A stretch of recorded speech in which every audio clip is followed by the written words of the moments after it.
Welcome back. Thanks for staying with us on Your World tonight.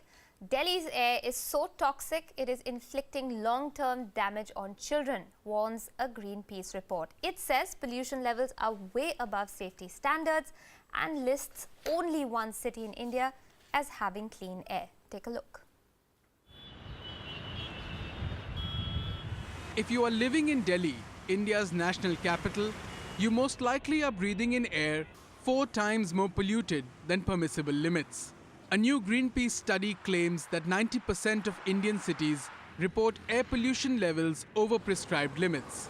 In the study carried out in 168 cities of India, Greenpeace says 154 of them were found to have higher than average levels of PM2.5 and PM10 particulate matter.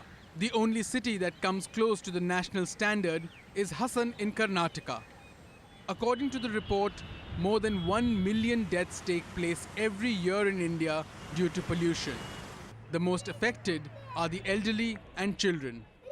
If a child is exposed to air pollution, the damage has started before the development has even completed. So lung aging is going to be faster. So these children will have chronic obstructive pulmonary lung diseases at a younger age compared to the previous generations. Then asthma is going to be more severe in them. Air pollution is not only linked to diseases that kill, but also with poor health and morbidity among children. Studies show its link with asthma, bronchitis, airways inflammation, and chronic lung disorders. According to UNICEF, nearly 220 million children in South Asia breathe toxic air. Prolonged exposure could end up hampering their mental and physical growth in many different ways. There are other organs which are damaged, like brain. The mental development is not that good. The memory is not good. Then there are cognitive dysfunctions which come in.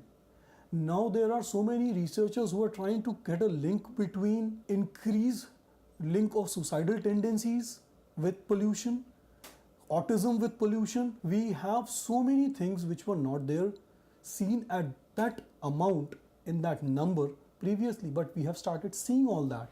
But beyond the immediate health concerns, there are also important economic reasons for governments to act to tackle air pollution. For instance, a recent OECD report predicts that outdoor air pollution could cause 6 to 9 million premature deaths around the world every year by 2060. India and China are likely to be the worst affected nations. Continued air pollution, the OECD report adds, could result in cutting global GDP by 1%. That's roughly around $2.6 trillion annually. There's lack of governance, there's a lack of following regulations. Despite Supreme Court judgment on air quality issues, there's been very little that has actually been done. So if not the immediate health concerns of people, perhaps economic imperatives should force the issue higher in the priority list of governments around the world. Bureau Report, WION. To talk more about that story, I'm joined in the studio by Sunil Daya. He is a campaigner with Greenpeace India. Sunil, thanks so much for being with us here on WION. Thank you. Vimlendu Jha pointing out over there in that story that there's a lack of governance, there's a lack of enforcement, but when it comes to social activities as well, do you think Indians have become immune to the idea of air pollution and people just don't care anymore? Is that what it is? No, I won't say that Indians have become immune to the pollution, because to become immune you have to adapt, you have to go through adaptation, and that take like many years and even centuries to adapt a human race to some external threat. And whatever the pollution levels have been really high in the recent past, they are mostly because of anthropogenic sources, and for which most of the fossil fuel burning in big industries, thermal power plants, as well as in the transportation sector, which is uncontrolled in India and which is emitting a hell lot of pollution as compared to other parts of the world. So I won't say that Indians have become immune, but yeah, I would definitely say that Indians are not paying as much of attention to the pollution as much it should be paid, and the main reason of that is data not being available to public to see what they are breathing in. You go out anywhere in outdoors and you will see people coughing and having asthma. You go to any respiratory hospital and you will see queues of people standing in lines. So there are clear evidences that air pollution is causing problem even to Indians, and Indians are not immune to it. So yeah, it's anthropogenic pollution created Right. by us, and we have to solve it. And do you think that the fact that the effects of air pollution take place over a period of time and they're not immediate, is that one of the other reasons why people perhaps don't pay as much attention to it?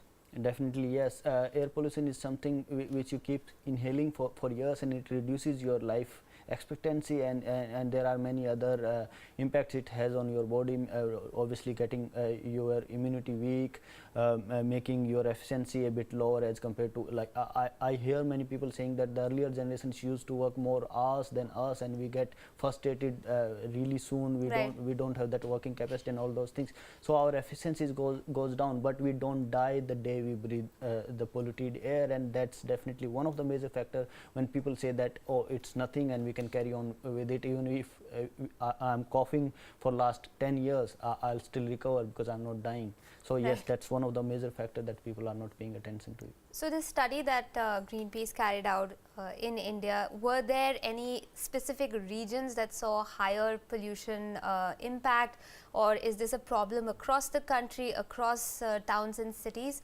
Give us some of an idea of the data you were able to collect. So this data, most of this data is collected from the state pollution control boards, either through right to information request or from the online available sources. And most of the data shows that the pollution levels in entire India, across entire India, are really severe and hazardous. They are much at many times the level prescribed by WHO, and also higher than the Indian standard, which is itself much higher than the WHO standard. So the picture is kind of similar all across India. Yes, there are certain parts and certain geographies in India, like the North Indian Indo-Gangetic plains, where the pollution levels are really severe. But the region in south is also polluted, and the main region of south being relatively less polluted as compared to northern India is the intermixing of air from land and sea breezes, as well as most of the polluting industries and industrial cluster thermal power plants being located in the central Indian, North Indian Indo-Gangetic plains, and the pollution, like sources of pollution or emission load into the atmosphere or air, is much more in northern India as compared to some South Indian geographies. Right. So severe winter, for instance, in the northern regions is perhaps one of the factors that leads to a spike in pollution levels. But tell me, when we're looking at the demographics that get affected by high pollution levels, are we looking at specific age groups? Are we looking at, some people being more susceptible than others? What were you able to pick up? So air pollution itself doesn't differentiate between the age groups. It's whoever is living in any area impacted by air pollution, they are taking in the air with the pollutants. But what happens is in children is that the breathing rate in children is very high, and the body mass to lung surface area ratio is very different from a young individual's lungs.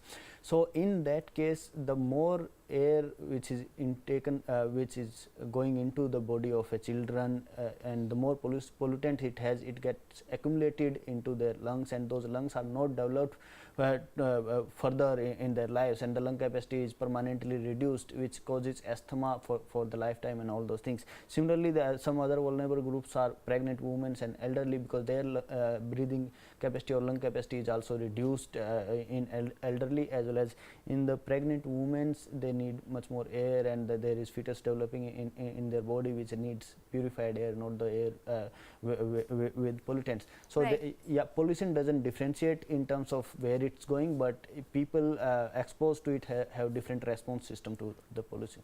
Right. Sunil, but so we've understood the problem, and it's a dire one. It's a very dark picture that you and your organization are painting. But when it comes to the solution, what's missing? What's going on? Are there not enough ordinances out there? Is implementation a problem, or is it attitudes that are a problem?